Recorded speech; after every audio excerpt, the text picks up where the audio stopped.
कृषी परामर्श बाय शरद अवचट या यूट्यूब चॅनलमध्ये आपल्या सर्वांचं स्वागत.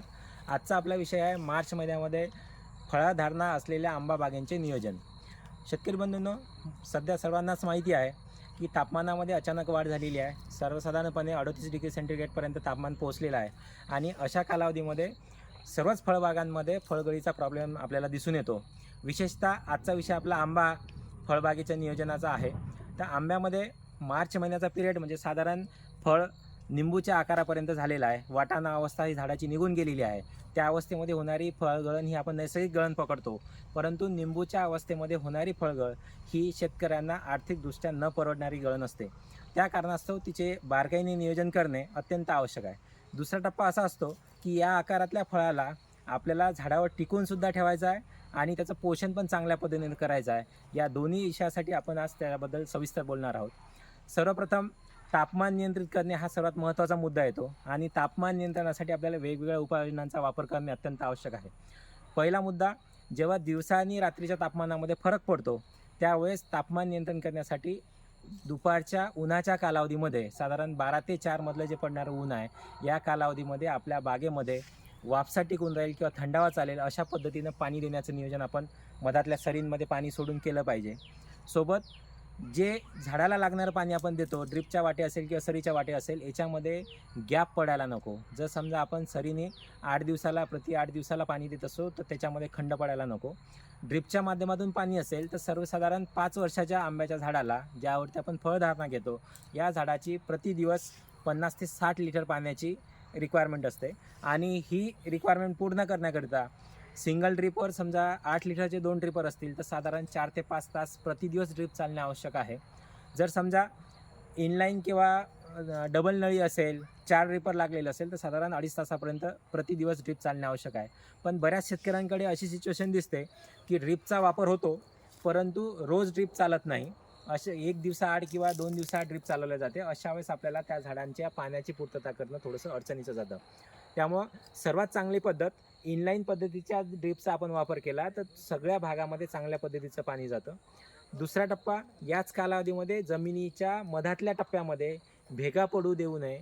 ह्या भेगा पडू नये म्हणून मधातून सरीवाढ पाणी सोडणे, ह्याही उपाययोजना आपण करू शकतो.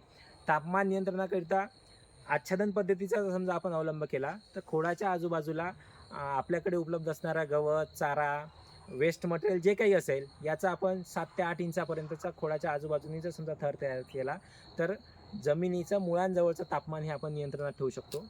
सोबत खोडाचा जो खालचा भाग आहे, साधारण 2 ते 3 फुटापर्यंतचा जो एक खोड आहे, या खोडाला आपण बोर्डो पेस्टची जर समजा पेस्टिंग केली तर सरळ पडणारे जे सूर्यकिरण आहे हे परावर्तित होतात.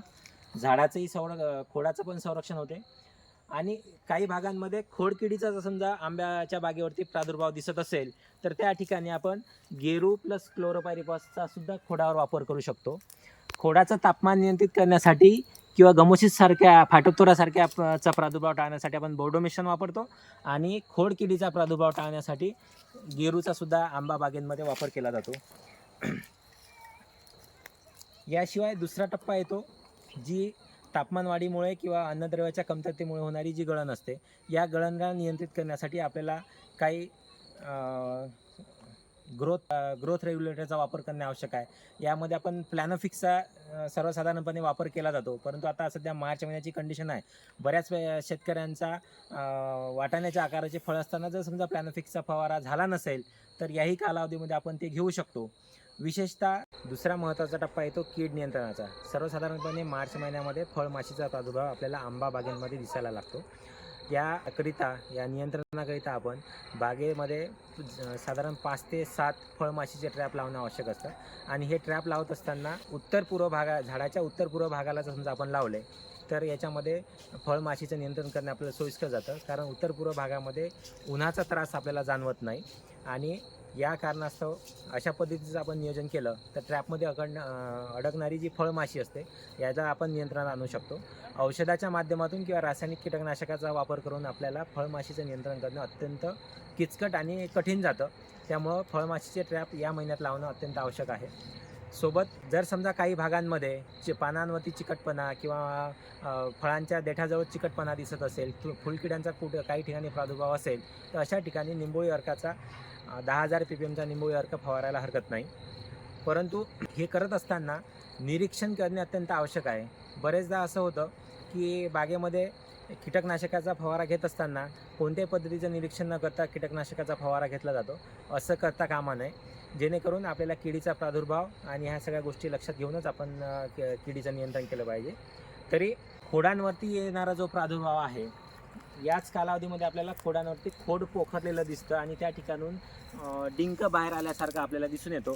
तर अशा याच्यामध्ये खोड किडीचं नियंत्रण करण्यासाठी ज्या ठिकाणी पिन होल आहे, ज्या ठिकाणी खोडांवरती आपल्याला छिद्र दिसतं, त्या छिद्रामध्ये भुसा बाहेर आलेला आपल्याला असा आढळून येतो. तर अशा ठिकाणी या छिद्रामध्ये बारीक सेंटिंगचा तार आतमध्ये टाकावा, जेणे